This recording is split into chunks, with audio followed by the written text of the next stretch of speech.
And with that, I will pass it on to the Scott S., our presenter for today. Scott, thank you again for joining us. Thanks very much for inviting me. And this is an area I get wound up and excited about. First places to start with it is the idea of why Power BI is such a great companion to the rest of the Power Platform. Because if I grew up on Power BI on CRM. In fact, I just posted yesterday on LinkedIn that this month marks 20 years since I started implementing Dynamics CRM 1.0. So it really was a beta product at that point. I mean, it was official, but man, that 1.0 releases are. It was a rough product.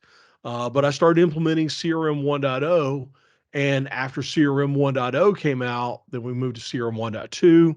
And early on, it would start with this process of we had um, we had this data set, and we're trying to replace gold mine databases, and we kept finding they would give us the capability of adding a few custom fields to the data set, and then eventually we got the ability to add custom tables to it.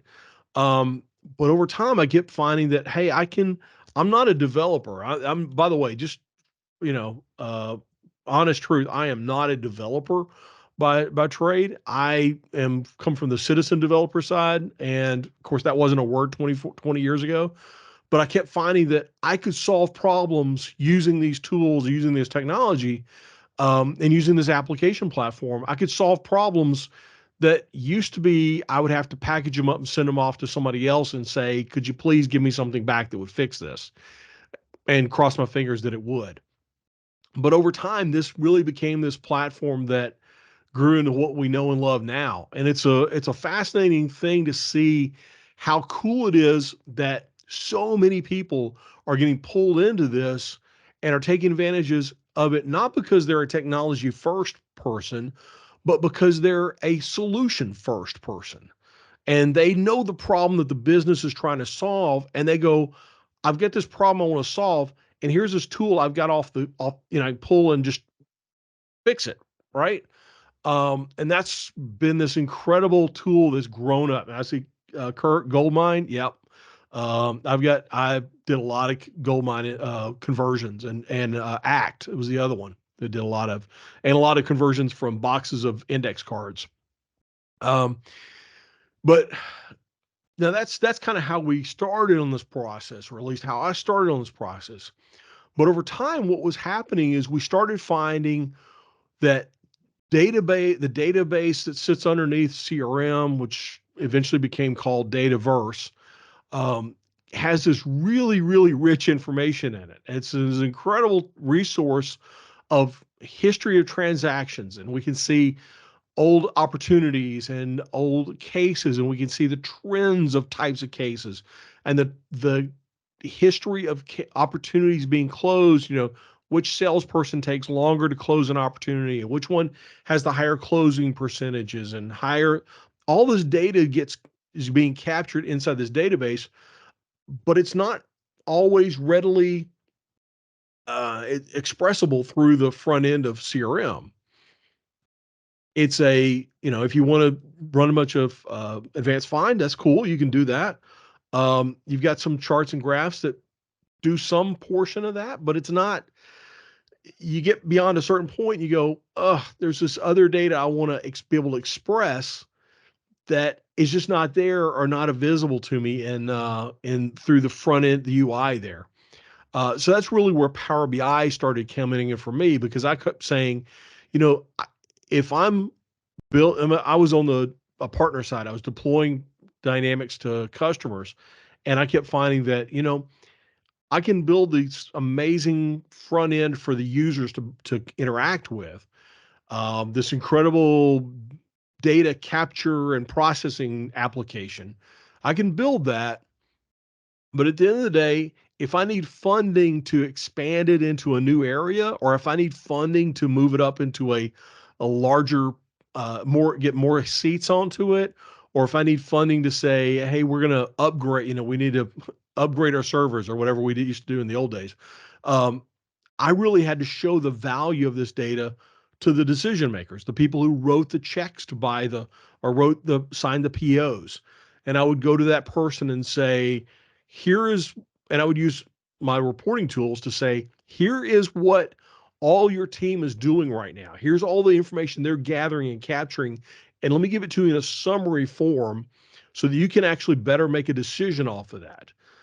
That was my original effort, and that kind of grew into this passion for data and the whole process. And I stayed with the dynamic side up until joining Microsoft 5 years ago, and then a couple of years into the process where I was on the dynamic sales side, I moved over to the Power BI engineering side. And I'm this one person in Power BI on the Power BI side that is a like totally passionate about the Power Platform. And the funny thing is, I've actually converted a lot of folks on the Power BI cat team into going, hey, this Dataverse thing is actually pretty cool. These Power Apps are really useful. And we use them internally on our team now, whereas they used to just live and die by a bunch of spreadsheets, as awful as that was. Anyway, so that's the backstory. That's backstory on where it was. And let me look at the quotes related to build Power BI, I think twice. Yep, yep. And then Goldmine. Yeah, yeah, yeah, yeah. Just trying to make sure I'm not missing something right off the Oh, top. Power BI usage statistics. Okay. That might be a little bit beyond what we're talking about today right now, Dave, but that's great question. And and I'm happy. Maybe near the end we can answer some of the Power BI stuff. And you know what I'm happy to do, Scott, is I'll bubble up some of these questions so you don't have to keep that your eye sounds on it while you're that sounds good presenting. because I'm about to So start sharing my screen, yeah, and once you do we're gonna that, dive into it from here. yep. So, so for today, I want to share with you a couple things, and let me start with um, a URL to a document, and go ahead and paste that in the chat window. And this document is really let me go to this page and pull this report over. There you go. You should see that. So the chat window, I just threw this document out there, and this is a document that I wrote. Um, it started off as I thought it was going to be like a 2-page Word document to say, here are some best practices or hints on how to report on Power BI with Dataverse. Because my experience was when I first started doing Power BI with Dataverse, I ran into crazy blockers or things that I was like, oh, this is crazy. How do you do this? And I'd talk to some people, and some people would know, and some people didn't, but we just kind of work around and kind of work through it. And I go, oh, okay, well, that's a good practice. Let me just make a mental note of that. And then I started putting it on paper, and then that document went from like, it was going to be like 2 pages of just kind of bullet points of ideas or things that should be there. And it got to be like a 30 or 40 page document, and then got a writer to help me summarize it and put it into the document you're seeing now. Really, I would encourage you, whether you come from a Power BI standpoint or from a Dynamics or Dataverse standpoint, take a look at this document and go through it, because it gives you the roadmap to get around the mistakes that I made. I guess I could say it that way. Um, Things that I tried early on, I made some assumptions and ran myself into a brick wall. This should give you some guidance on how to get past those ideas or how to get past those blockers. So this is a strong document I would encourage you to go through. It talks about how to connect it with Power BI, the different ways in which you can connect it, because there are 3 major ways and there's a gazillion variants on those. Um, Starting with the idea that, like for instance, with the documentation at Microsoft, before this document, if I had asked you, hey, how do I connect Power BI to Dataverse? Depending on what you landed on, which page you landed on, whether you Bing or Google or whatever you chat with GPT, I guess, you landed on a page, it would give you description of how to use that method to connect Power BI to Dataverse. What it didn't give you was any guidance to say, hey, this approach is good for this use case, but it's a terrible approach for a different use case. And if you have a different use case, there's another approach over here that might be a better approach for you. And so what I've done is gone through and said, okay, let me give you some ideas on what are you trying to do when you're trying to connect Power BI to Dataverse. What are the things you want to think about? Who's the audience for this report? And what are the constraints that you have? And then give you some ideas of how to do that, as well as you get further down, talk about star schemas, which we'll talk about more today. Optimizing queries, including some performance hints that aren't documented anywhere else. Like this is one of my favorites right there. If you use that, it actually speeds up some of the queries that pull back. It just works nicely. Native queries, there's a performance hit in that. If you enable folding, it works really well. Anyway, just guidance there, but I don't want to tout that for too long, but that is a really, really important document to think about through this document. The other one that I want to share is a GitHub repository. And let me see if I can open the chat real quick. Let me go back to the chat real quick and see if I can throw this into the meeting chat. Let me move this over here and paste. Okay, there you go. And let's see. So yeah, so there's the documentation that I'm about to show you. So having gone through this building the model guidance, the document that I did, I kept saying, okay, well, I need a demo example for this best practice, or I need an example of this type of query, or I needed a sort of an example of what can you do with this tool together. And part of that became some sales tools that I had been using before that were kind of they were a little bit rocky because they were meant for a sales usage in a pre-sales kind of environment, really just to explain what it could do. They weren't really technical guidance.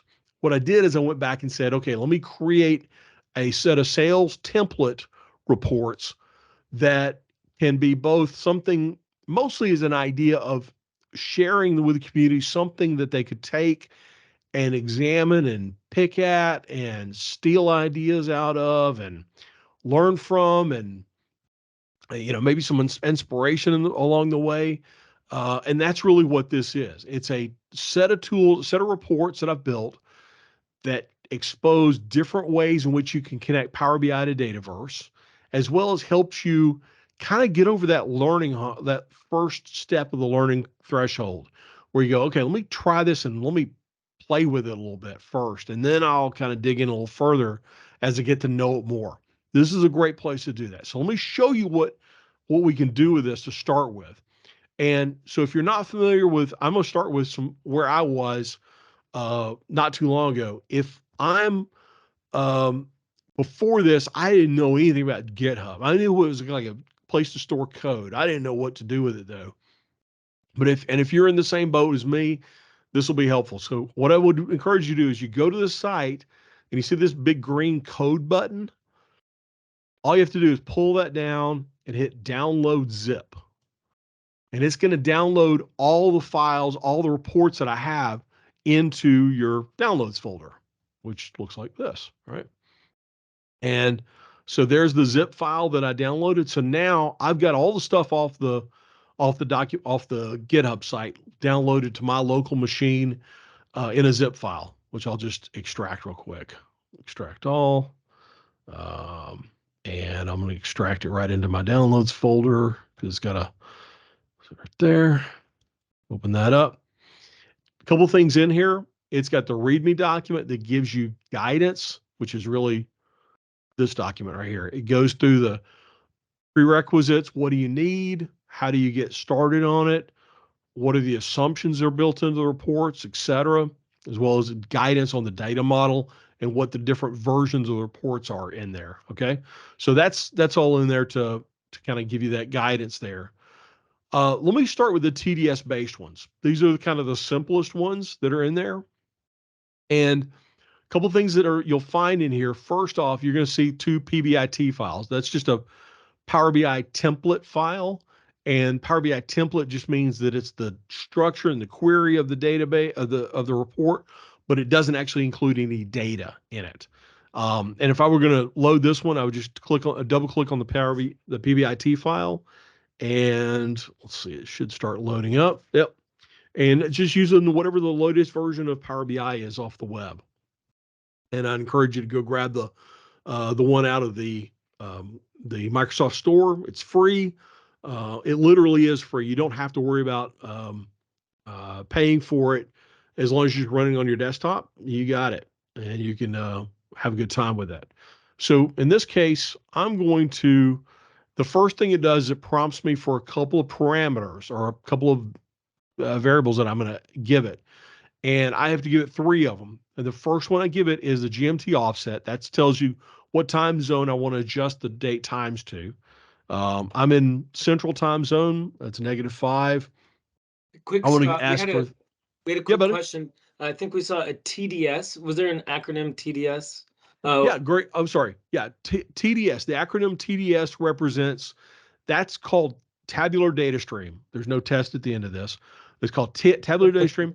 And that's the way you can write a SQL query that goes directly against Dataverse and returns data from Dataverse as if you were writing against the SQL engine itself. The difference being that you send the SQL query to Dataverse and it gets interpreted through all the security model that you have inside of Dataverse and all the metadata and all that. It's getting even language data. It's getting interpreted from that, and then it goes and actually asks the data from the SQL engine way underneath the covers, pulls that back and returns you to you as if you were querying SQL directly. So TDS is just the way I ask SQL statements back and forth to Dataverse. Fair? Fair. Fair is Ta- fair. yeah, tabular data stream. Thank you. But Mhm. so TDS. So the TDS endpoint, in this case, the TDS endpoint is just is as simple as, let me go to, here's my copy of data. Here's a sample copy of Dataverse I've got. All I have to do is grab that out of the URL right there. So that is my TDS endpoint. I'm just asking data dynamics directly. I'm gonna paste that right in the TDS endpoint, just like that. And I hit load. And what it's going to do is it's going to start up a process of uh, asking Dataverse for some information, and it's sending a query up there, and it does need to get my approval before it sends that query, which I just look at them. There's just select statements, and I can run them. The trick is if I were running this against a true SQL server, somebody malicious could actually stick something in there that was not a select statement. That's why the security is saying, just take a look at this query before you send it off to your endpoint. In this case, the TDS endpoint is actually read only. So, no matter what you do, you can't actually write anything to Dataverse using that TDS endpoint. So now it's going out and it's pulling the data back from that organization, pulling it into the environment. Really quick, And Scott, yeah, but just to make sure, like, I'm going to answer this properly. Fernando's asking, what's the difference between, the tabular data stream versus direct query? The tabular data stream is very specific to Dataverse, is my thought. So think about tabular data stream is actually the TDS is actually the mechanism between that you're using to query Dataverse. It's not a really good way of saying it. It's an underlying protocol almost. So you kind of don't even worry about it. Just know that that's the endpoint that I'm calling out to send a SQL statement to it. Direct query can be used against the tabular data stream, meaning that when I run the report, I'm going to send, as soon as I open the report, there's not going to be data in it. I'm going to send it out and have it ask ask Dynamics for that information back via the TDS at runtime. I'll show you an example of that in a minute. It's kind of a special use case, but we'll talk about it less. Actually, the TDS is not really query folding necessarily. It's almost more like a TCP/IP. I know it's not TCP/IP, but it's kind of more like a protocol The underneath the protocol, the wing. mechanism, right? Yeah. Versus, yeah, yeah, yeah. Yeah. So now we've pulled back data in here. Let me show you what this looks like on the other side of the data. Well, let's look at what the data looks like behind the scenes. Let me maximize this. Did I really close that? Don't you love when that happens? Did I really? I think I Oh, did. Yeah, this is a different one. Sorry, don't no save worries. that. Yeah, we get to see it all over again. Let me pull it up one more time. Sorry about that. I mean, it was just like a reflex. I was just What and what excited about it. if nobody's tried this before, if you want to zoom in while you're in Teams, what you can do is use Control and your mouse scroll. So if there's something you can't see, you want to zoom into the screen, just hover your mouse over, hold Control, and do your scroll in and out, and you'll be able to zoom in and out. All right. So Right. -5, and then my 13 months of history, and still got that in there. Hit load, and yeah, we're doing this. We're gonna do this live, right? Crank. You got the data loading, and again, this is really all the idea of being able to take an example that you can actually pull into your own environment. So if I go to transform data,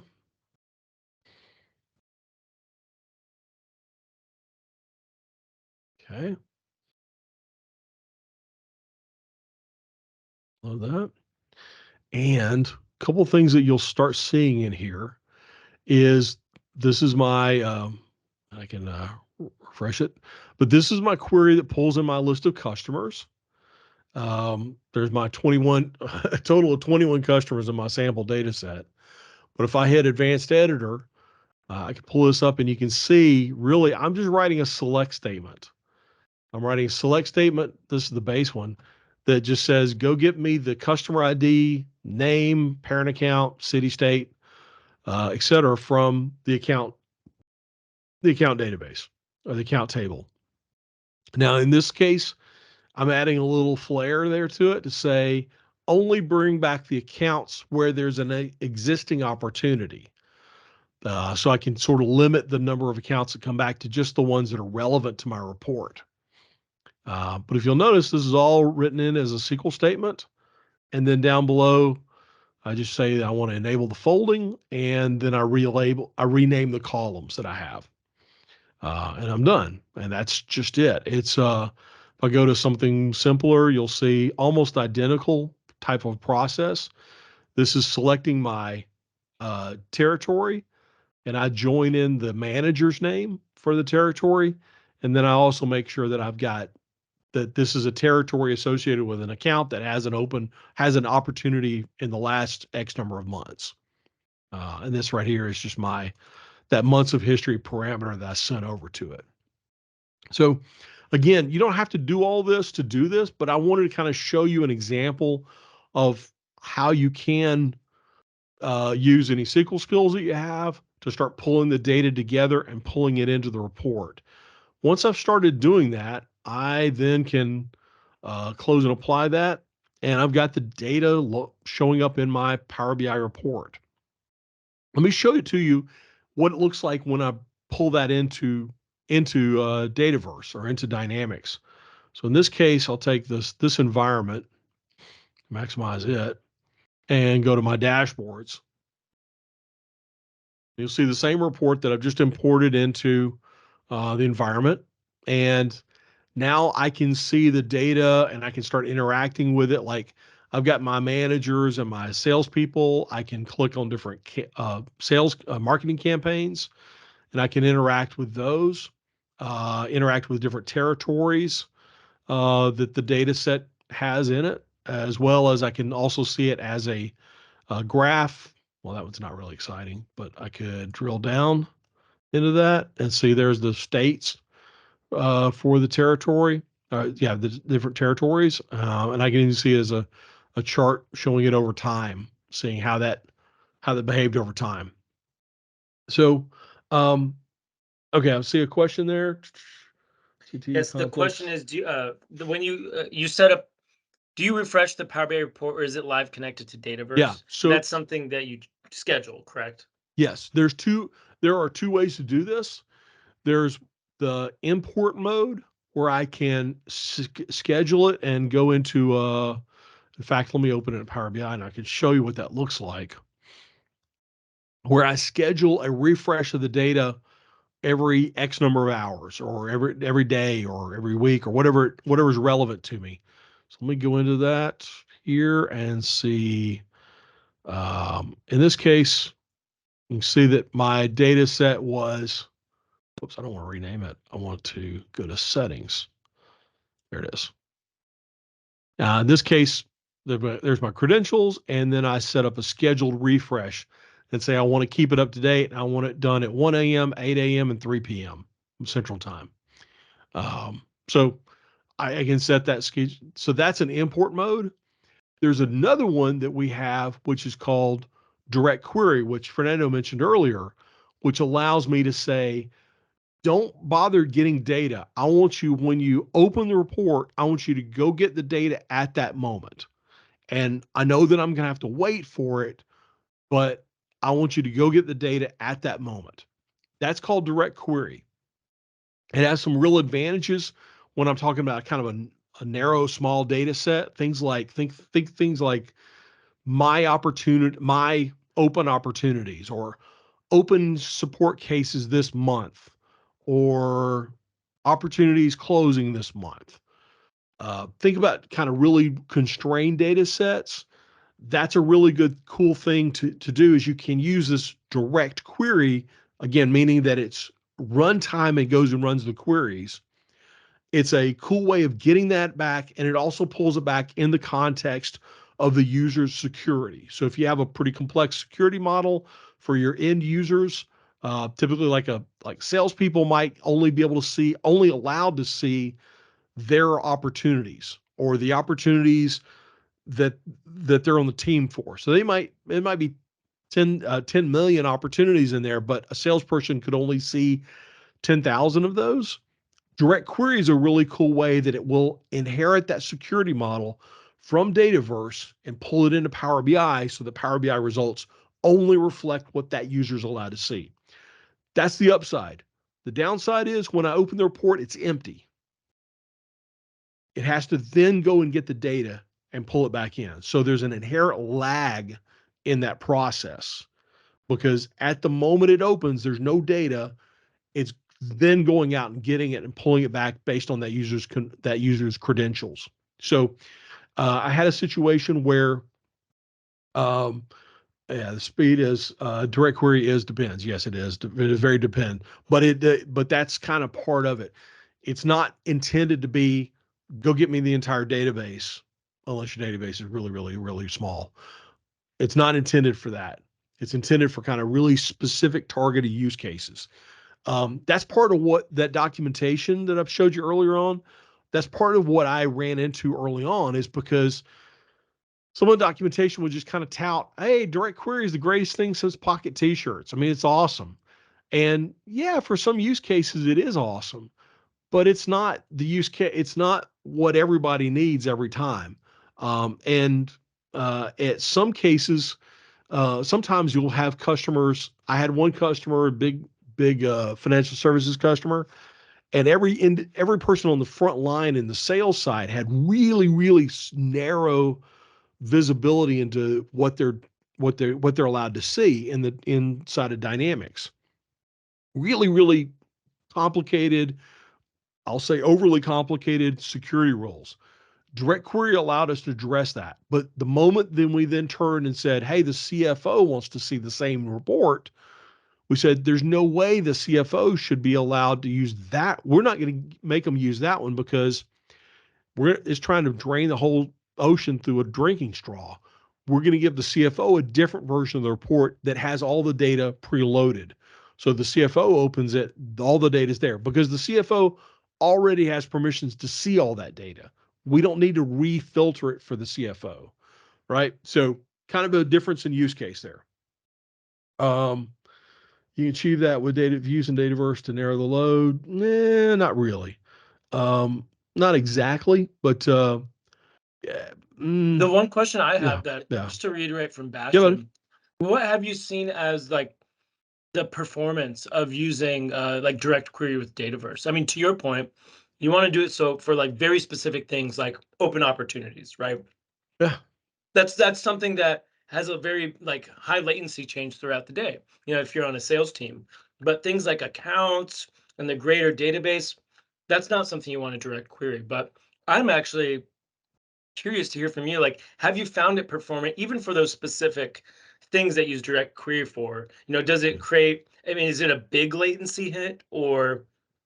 Okay, so this report that I'm showing you, this is a direct query report.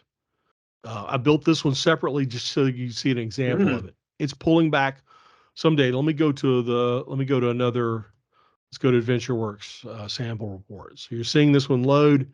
It is now currently, while we're talking, it's going out and asking for the data. You're seeing some spinny wheels while it reloads the data for that report. So this one is built on direct query. It's not pulling back a lot of records. Let's pull back another one here, but it is going and asking for that data at runtime. So that's an That's pretty example of that. snappy, honestly. Yeah. So again, we're talking about a constrained data set, but that's different from that's does help kind of give you guys some ideas of what that's like. It's not awful. It's also not as great as it could be. It's also better. By the way, this report is not, I probably didn't um, over optimize it. I didn't like optimize as much as I probably should, because it is pulling back the central table as well as my surrounding dimension tables. I could probably make it faster by kind of narrowing it down to one table that I was going to pull back and try to keep that real constrained. So there's some work I could probably do on this example that would make it a little faster. But again, just being aware that um, it's not a golden hammer that everything that you can just always throw it at anything and it will solve every problem, right? So, but unfortunately, sometimes our marketing comes off as like, hey, this is a magic bullet, it solves everything. It's not really, but we'll go with that. All right. So, let me show you some other examples of things. Business. So Jeff, your question, I'm just kind of looking over. I'm probably missing several of these. Let's see. I'll look back. Support composite models. Yep, it can be. You can develop composite models. Exactly. And then you can. Let's see. Jeff, apologies if I missed this. Can business unit security be applied? Yes. If you're running a direct query, it is pulling over whatever security you have in Dataverse. That is part of that's the advantage, and that's also the reason it's not designed for big volumes for direct query. If you're pulling back if you're pulling back stuff for a individual user or a small team, direct query can work really nicely for that. If you're pulling something back for the CFO, something for the head of sales that already has permissions to see everything in Dataverse anyway, don't send them down the direct query route. All right, so just advantage of the two. All right, so here's a couple of things I point out. One of the ideas in this report that I would kind of encourage you to look at is, let me go back to the first one. I'm using things called bookmarks. Like these cases, I've got bookmarks up here. I can move to different pages. These bookmarks up here just represent the same pages down below. Um, but I've also got bookmarks here that say, I want to filter this table by territory, or I want to change it and filter it by campaign, or I want to change it, filter it by people. And by doing it that way, I can kind of make one report, not even not one page that solves everything, but it kind of gives me some flexibility within that, so that how I want to see the data might not be the way you want to see the data. So I might make a little bit of um, a change here in this, and maybe sometimes I might want to show it as a chart and be able to drill down and see that detail there. So these are some nice tools that you'll see those in the report, and you can sort of dissect them and figure out how it's done and apply it to your own reports as well. Some of these things were like ideas that I saw people do, and I thought, well, that's kind of cool. I don't know how to do that. So I went through the process and built it, and now it's available for you to use. Other things that I would kind of point out is like on here, you'll notice I've kind of hovered over it real quick. Is I've got pop-up tooltips where I can hover over a data item, pass that over to another report that I return as a tooltip here, and I can see the details for Amy Adams or Amy Albert there. If I click on a campaign and open up like the direct marketing and go to the customer loyalty, there's $11 million there.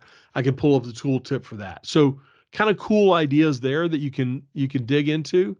Let me show you another example of some tools there. If I go into this and say, maybe I want to have a conversation with Krista Geller here, I can go to Krista's record, and because I've built a drill through report for the user, I can right click on it and drill through to the salesperson detail record, which is actually just another page in the report that's hidden. Click on that and it passes Krista's information over to the report. And now I'm seeing details about Krista kind of in a session that I could do like if I'm going to have a one-on-one coaching session with Krista to coach her in how she can work with this. That's an example of a drill through report where I pass a value here, right click on that and drill through. I'm going to pass the value and over to the report, the salesperson report. It's just another tab here that's hidden, and it shows me what that looks like. Other things that I kind of want to point out and show you some ideas is here's an example of where I have added hyperlinks in my environment. Let me open this session up, open that up. I've gone ahead and added hyperlinks. So if I'm looking at Prosware, I can say, okay, well, let's see, Southridge Video here has some open opportunities here that I'll work on. So I can click here, hyperlink on it, and take it to a hyperlink that takes me directly to the Southridge Video account record.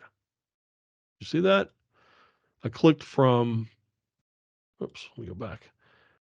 And yeah, so I'm on the back into the report here. There it is. Yeah. So I'm here, right here. Okay, back on the report. I'm on the report and maybe I'm interested in Prosware. Let me look at the Prosware ultra portable device opportunity. I can click on that and it's going to open up a new tab and it takes me to the opportunity for Prosware. Finishes loading here. Drum roll here. Yeah, there it is. Ultra portable devices for Prosware. So that's a really nice way in which you can take your reports and add hyperlinks within them that will help it become an interactive tool for a user to be able to jump from the report over to Power BI, from the report in Power BI. In this case, I've got Power BI embedded inside of Dataverse, and it will open up a new tab that takes me to that record. So pretty cool, I think. I like that idea. And that's really, really, the great thing is getting a chance to do something to help customers, help users take advantage of this data that they're interacting with, which is always useful. Another case is this marketing report. In this one, I have added, I kind of went a little crazy on it. I got a little excited by this. And if you'll notice, I've got this kind of month over month chart. It's called a waterfall chart. And I'm showing the month over month percentage average product revenue increase month versus the previous month, which is a kind of a cool way to say it is if it's, if I have $1 million this month and I have $1,100,000 next month, I'm going to show a 10% increase month over month. Really just to say how much am I growing or falling percentage wise month over month. But I could also look at it from revenue one, or the number of one opportunities, or the number of opportunities created month over month. Well, I only have most of them are in December, but I can see that kind of month over month how that works.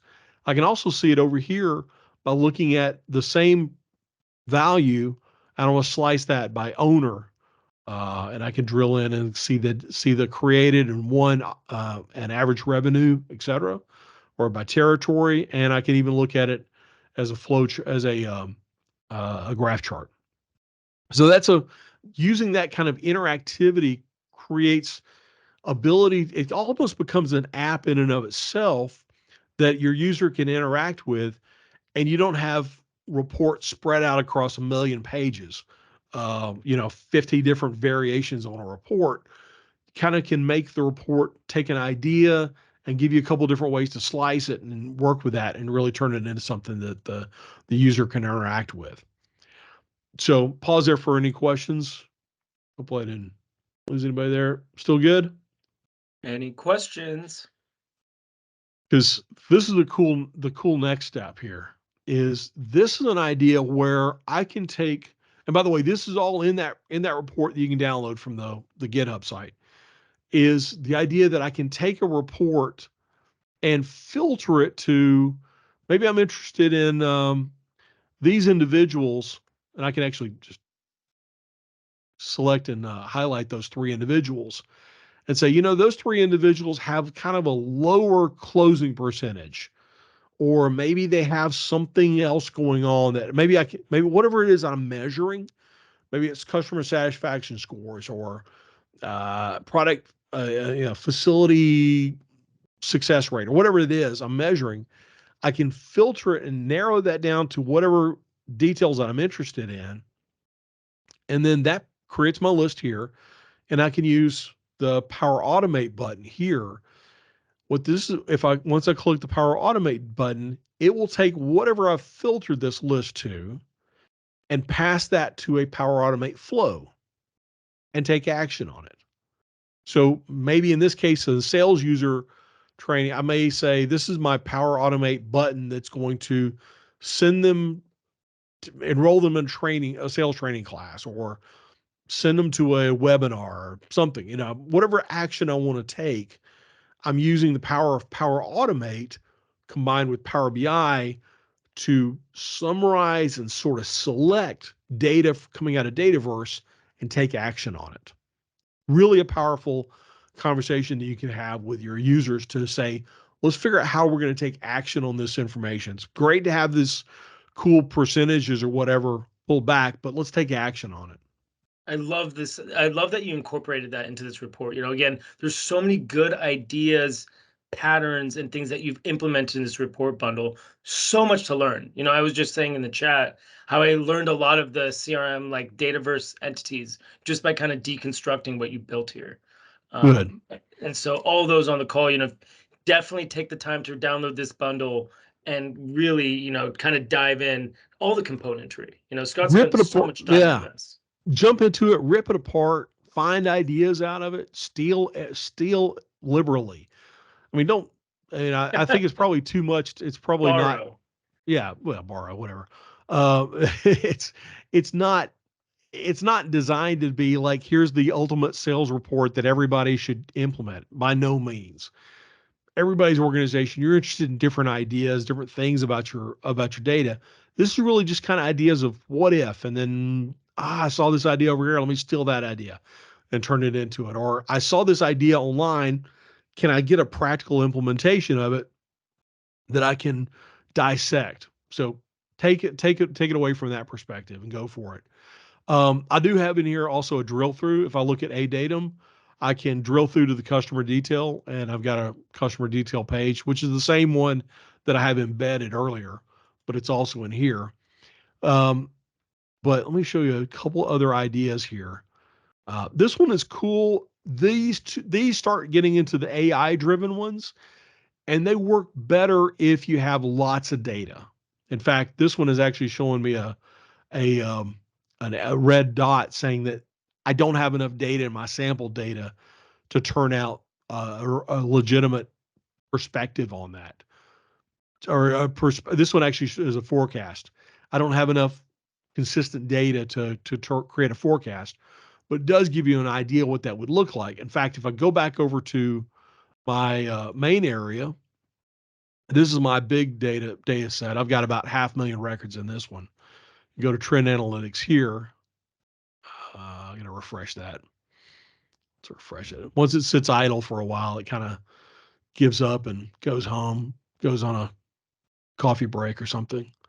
Let me go to Trend Analytics. Once I refresh it now, I can see in this case, this environment, I've got a lot of data in there and it can run out a forecast kind of adapting the seasonality of what's happened in the past into a forecast going forward. But the other one on this page is actually really interesting. These are the what we call the anomalies, the anomaly detection. And it's a way of saying, okay, here's a pattern of data that's gone on, but some days something unusual happens. It doesn't fit the normal pattern of data that day. It's an anomaly, which is actually hard to say sometimes when you have a cold. But an anomaly, uh, it will, I just click on one of the buttons and it will say, okay, on this date, revenue was unexpectedly high. And here are some possible explanations for that. We actually won a lot more out of consumer services, or where the campaign was blank, or where the manager's name was Mark Regera. So just different ways of saying, how do we take some anomalies of things that happened and identify what could be the possible explanations of why that date, why the data on that date was unusual. So there's those are things that are added into it. I will throw in here one other one that's pretty cool. That's the what we call key influencer. And again, this is a way of adding AI into your Power BI dashboard without writing a single line of code.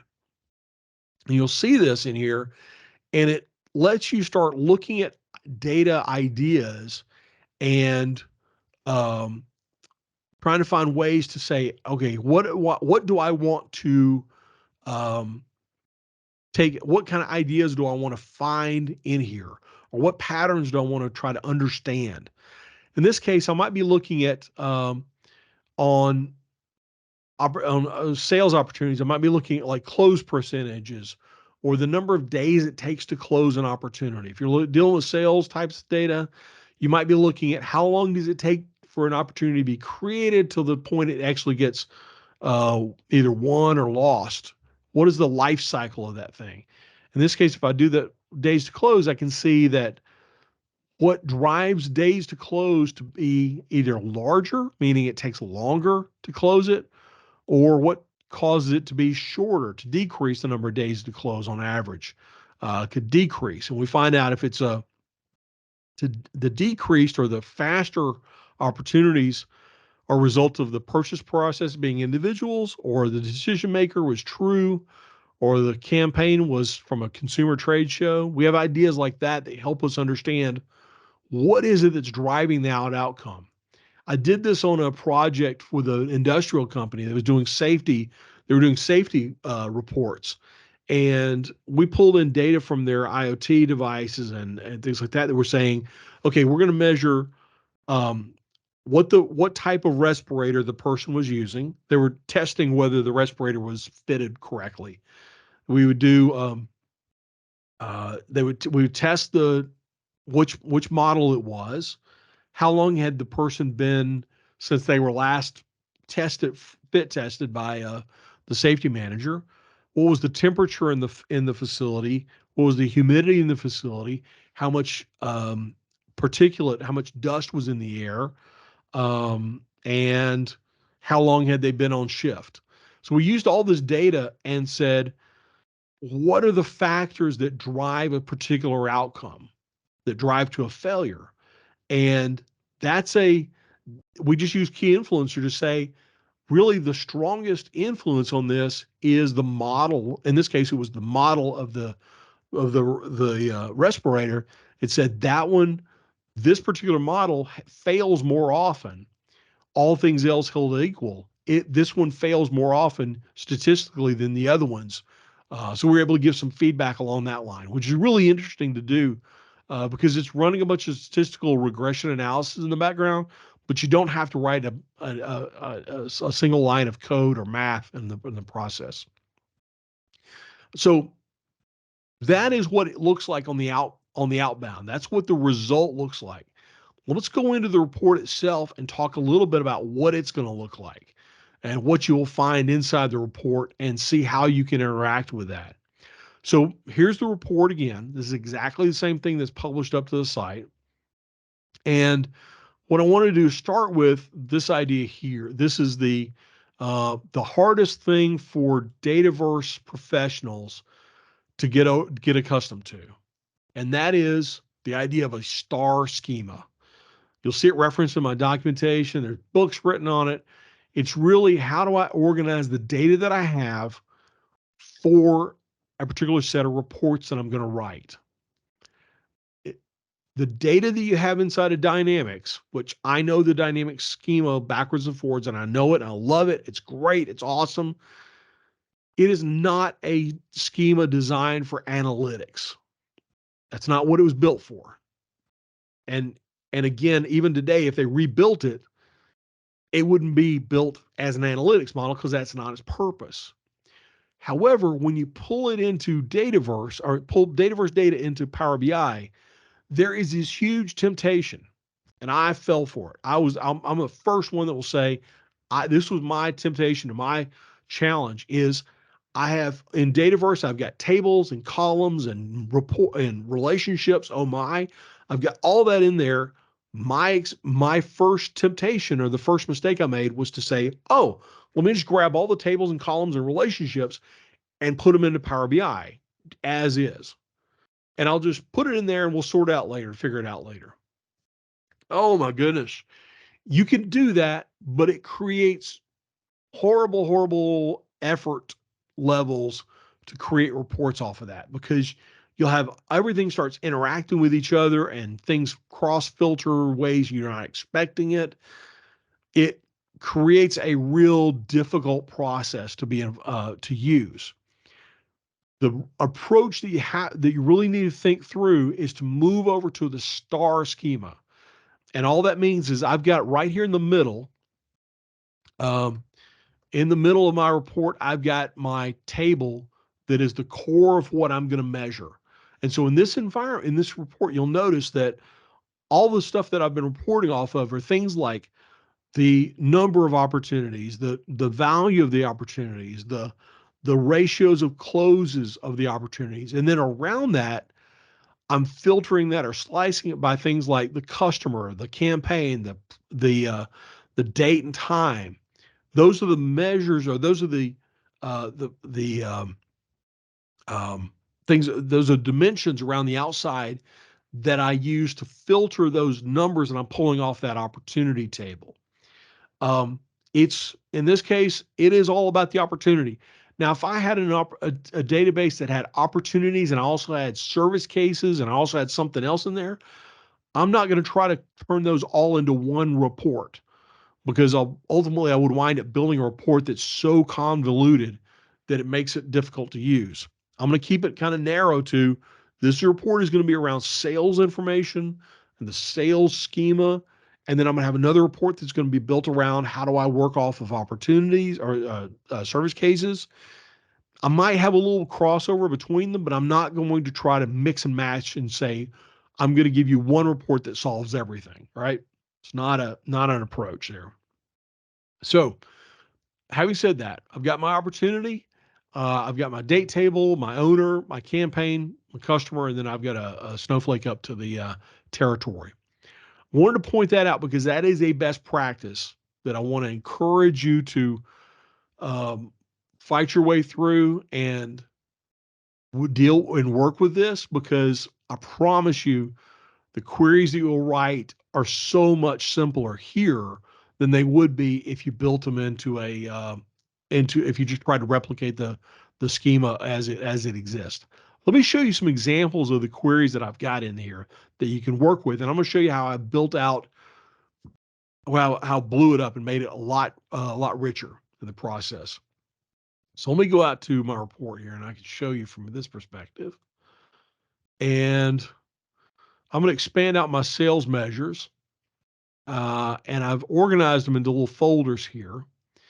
And I've got sales measures, and you'll hear if you're new to Power BI, You'll hear people talk about DAX. DAX is just like, you know how you write an Excel formula. It's just a formula language inside of Power BI that tells Power BI how do you want to calculate some kind of value that's there. I'm just kind of checking your idea there. Yeah, Greg. Yeah, parameter. Yeah, field parameters. Cool. Yeah, I love it. All right. So in this case, let me show you some simple DAX queries. First off, let me show you the simplest one in here, the opportunity count. Dead simple. Opportunity count equals the count of rows of the opportunity table. That's it. That's DAX. I do count rows of opportunities. That's the count of my opportunities. What if I want to filter it? What if I want another version that's like only the opportunities that are one?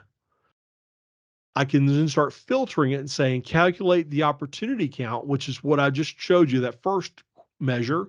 I can drop it into a second measure and say, calculate that where the opportunity state code equals the number one, which is a one WON is the same as the number one opportunity. It's probably easier if I show it to you on open. It's the same thing. Let me show you the lost one. That's actually easier. So this one is opportunity count where state code equals 2, which represents a lost opportunity. So I've started calculating these things and filtering it so that my result is actually a subset of the opportunity count value. And so that is, again, that's DAX, DAX, and that's a way of writing a formula that tells me something about this data. I can then take those, like the one and the lost opportunities, and combine those into yet another query that says, show me the close percentage. And I'm going to divide the number of one opportunities by the sum of the one and lost opportunities. I'm going to divide it. And this divide, I could just use a slash, but using the divide wrapper allows it to be safe in case you get a divide by zero error. It's a safe way of dividing. So again, but all I'm doing is dividing the total number one by the total of the one plus the lost. And that gives me a closing percentage. So just a real cool way of being able to capture that. And when we start getting into more interesting ones like average days to close, where I say, go out across that opportunity table and give me the difference in dates between the maximum create date and the actual close date per row. This average X goes down row by row and gives me that value and starts returning it up. Start getting those kinds of calculations in there, and you can see that they start building on top of each other, and you build really clean, simple versions of them, and they become these modular pieces you can build a really interesting percentages or values on. Like in this case, I'm going to go to revenue and say, let's look at the revenue open to start with, where actually literally revenue one. I'm going to get back to the other one in a second, where I say, calculate the sum of all the actual values where the opportunity state code equals 1. Very simple. I'm just saying, give me that sum where this condition is true. That's what that calculate does. And it starts rolling it up into that value and gives me that revenue 1. I can also look at things like revenue open, which I have one additional thing going on into it. I need to actually say, give me the value of everything where the revenue is open, but I need to filter it not on I want to organize it based on the close date. But based on the estimated close date. So if I'm looking at something that has opportunities open and the revenue open for this month, I want to say, okay, the value is there for that. And then next month, I'm going to use the estimated close date for that month. I'm going to put the revenue there. And so I can sort my revenue into all these little different calculation piles. Again, I'm just building up some very simple queries. Then let me show you the next piece, the next level up. This is where it gets crazy and fun, is because I can then apply variations on that using time intelligence. And you'll notice that I've got things like growth. And if I'll open this up and I'll say, let's look at opportunities created.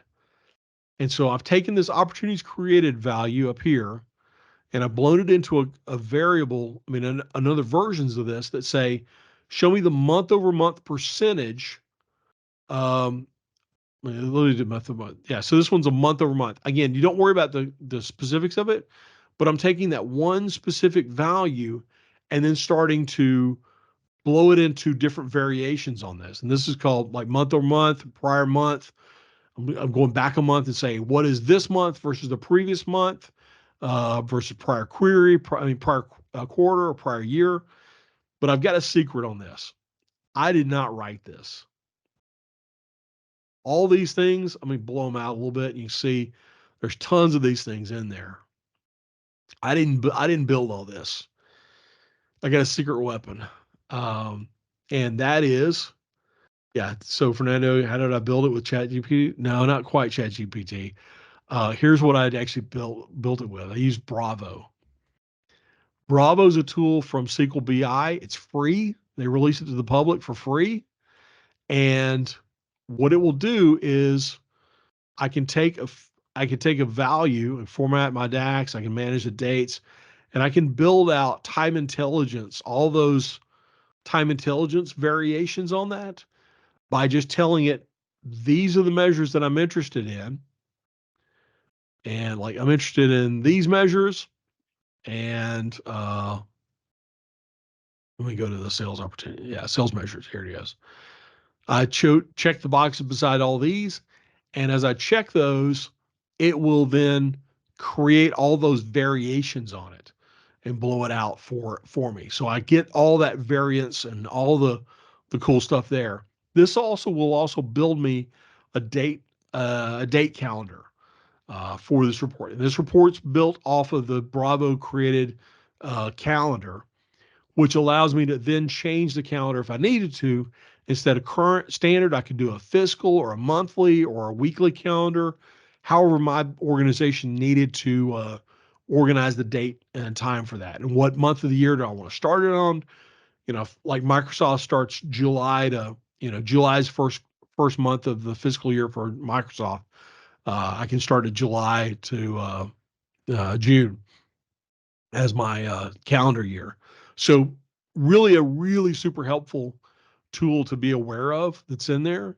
You can actually add holidays and some stuff like that. There's also just for my um, ADD nature, I love the fact that it will go through and look at all the queries that all the DAX that I have in there, and it will actually format them so that they're neat and orderly and nice, indented, etc. But that's all free, and that's a free tool available from Power BI, SQL BI. Let me go to the site. Let me go to. Huge fans of SQL BI, Oh, Marco and totally. Alberto. I mean, these Yeah, guys yeah, have yeah, been spending. I had no idea they would pivot towards external tools, but I love that they did. yeah. Absolutely. And this is free. I just threw the link in the chat window there for us. Um, Thanks, totally Scott. awesome. So that's the way I built out my time intelligence data for it. And it starts building out this really cool. And I've got my calendar in there, just the way I want it. And it builds it out. And so if you're going to take this report and you want to change it to use, weekly based or change the what the first of the year is, all you have to do is go into Bravo, switch it, hit save, and it's done. It's insane. Anyway, so that's in place.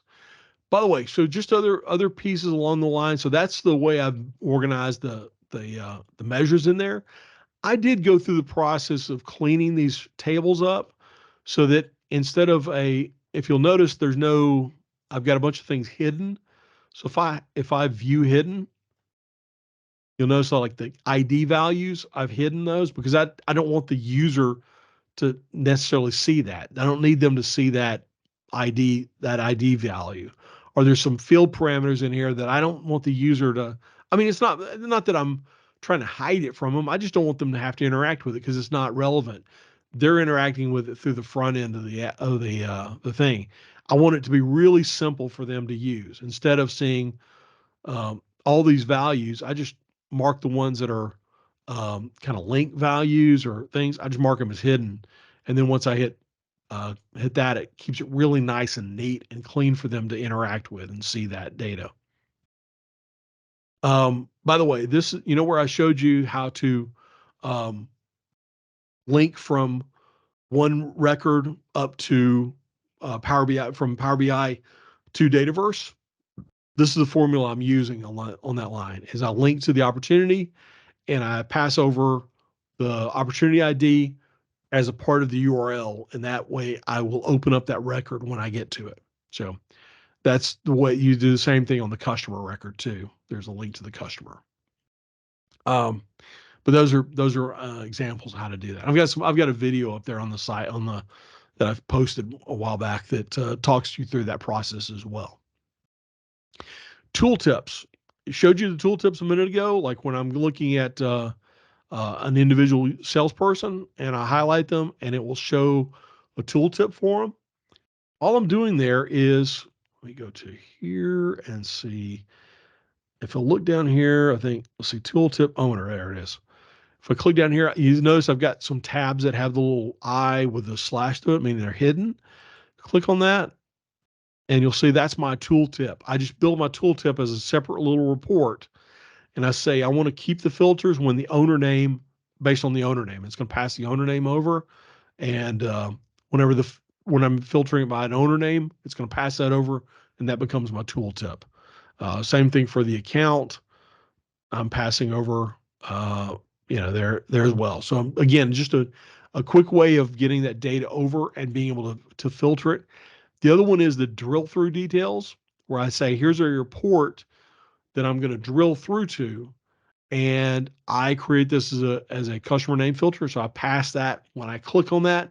I'll say I want to drill through to a customer record. It's going to pass that over to this record as being that the filter for this report, and it shows me that. So cool, yeah. And let's see, what else was there? Other questions? Let me go back here and pause for a second. I kind of got wound up. Like I said, I get excited about this stuff. Got excited about it. Are there any questions at this point? I get wound up like crazy. Scott, that's called passion. We love the passion. Oh yeah, totally. And again, like what you've provided here, this report bundle, I think is going to help so many different individuals, not only working with Dataverse, but just Power BI in general, right? I think we've hit on a lot of topics around just kind of best practices around the Power BI development. So thank you for that.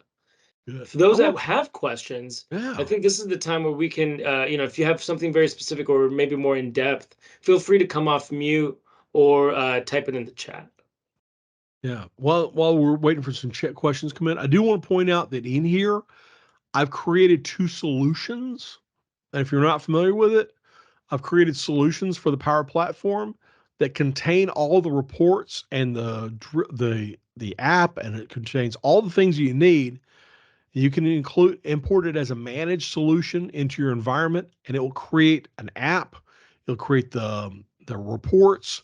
It'll set everything up for you, and then you can test it out, and then you can delete the solution, and it goes away. It goes bye-bye. It doesn't affect it. So that's a way now that we can organize data organize Power BI reports in the app, is we can now have Power BI reports brought in through a solution, and I can take this solution and go from dev to prod, dev to UAT to prod, and it all works very nicely on that deployment cycle. I have a question. So Yeah, first of all, I want to thank you. This is very awesome right here. I'm fairly new with Power BI. I'm doing some development right now, but not as advanced as yours. I play around with the book maps. Pretty cool. But I've been tasked with many things. I look into the data model, look into the administration, look at everything, right? So the question I have is more around the report usage, right? So where initially I was posting my in the chat right there. So one approach what we're doing right now is we tap into log analytics, right, and then fetch that audit log on a daily basis, because I think right now my understanding is the report usage is only limited to 30 days, right? Uh-huh. So if you want to have like a longer term, like, for 6 months, whatever, you have to bring that data down locally, put it in the database so you can query that, right? But is there any other way that you guys that you know of? Yeah, that is I mean, I'll be upfront with you. That is an area I don't know as much about. Is that deeper level of usage and the metrics that are there. We got simple metrics here, and then like I said, the log analytics, which can become expensive. Um, that is a conversation that's quite regularly brought up, and I don't know honestly. I just gotta say, I don't know enough about that to tell you Okay. what more advanced approaches are. So So one of the I'll things kind of stop talking because I don't know what I'm talking about at that point. you do have to store that data somewhere, right? Like Yeah. we've seen, Mm. certain one of our partners be like, yeah, like we're going to store these log analytics, whether it's in Redshift, Azure SQL, ADLS Gen 2, right? But that, I mean, there's a cost, and that's a cost that Microsoft wasn't willing to bear, right? Over that 30-day mark. But if you do want to have that, you need to start shipping those logs and telemetry, to somewhere that's being stored, and then build a report on top of it. Okay. And It's and very based on what typical. I saw on YouTube right there, is right now it's one workspace, one Power BI workspace, right? So 1 to 1, right? So you say, for example, you got like 20 or 100 workspace, I have to wire that up 100 times. You mean for the log analytics itself? Yeah. Well, I mean, you Uh, gotta you gotta create a log analytics workspace on the Azure side, right? And then you gotta come to the Power BI workspace right here too. So we have many different workspaces on the Power BI admins site right here. So I was just following the video. I was like, okay, at the point of publish, I think it's like a year or something like that. And so you gotta go to Azure, create a workspace, and then add a role to bring the Power BI service in there, give it like a monitoring contributor role, and then come back down to the Power BI admin side, and then connect to Azure. So now you're wired together, so you can fetch the data that way. Yeah. But I'm just wondering whether or not, I mean, that limitation is still the case today. Is 1 to 1. Yeah, I don't know. That's really more of an advanced topic than what I'm gonna have to beg off Okay, no details on problem. that. Thank it's a you But so little much. out of scope, right? Like we're yeah, very it's focused on D365, Dataverse, and great Okay, question. I sorry appreciate about the that. Sorry question. about I just don't I don't I can't offer any value. I'll just keep chattering and I don't really just kind of talking without actually know what I'm talking about.